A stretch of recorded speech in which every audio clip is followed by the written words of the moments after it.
Hey Claiborne, this is a glider. It's a formation in Conway's Game of Life, one of my favorite experiments in automata, determinism, and chaos.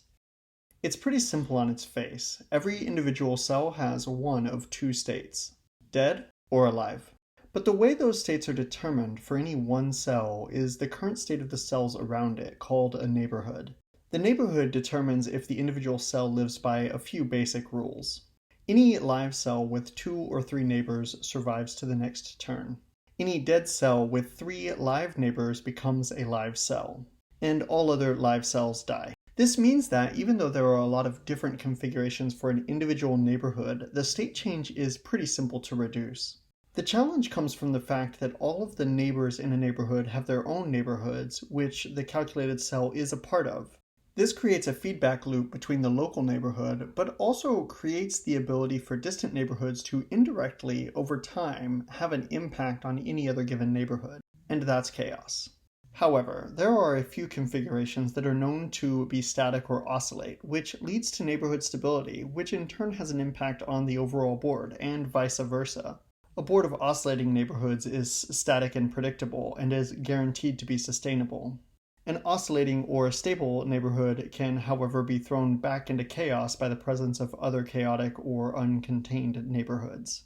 And the glider is sort of a mix of both. It's a stable construction that will move across the board predictably, disrupting other neighborhoods and destroying itself in the process. And humans are oscillating creatures. When you made your video on chaos, the markets were undergoing a consumer trader uprising. And now, a few short weeks later, it's happening again. For better or worse, some oscillations are strong enough to withstand disruption, but to do so, they must be insulated from the world around them. In Conway's Game of Life, there are lots of similar experiments in walled gardens, neighborhoods that are strictly left to their own devices, much like Wall Street. The other side of chaos is emergent patterns, like the weather, oscillating over time, but leading to climate. I mention climate because, as you know, Texas just went through a pretty rough ordeal where over the span of a week, all of the benchmarks of modern society that we interact with on a day-to-day basis, like water, electricity, waste management, and the market, were disrupted by what might be the weirdest climate event in recent past.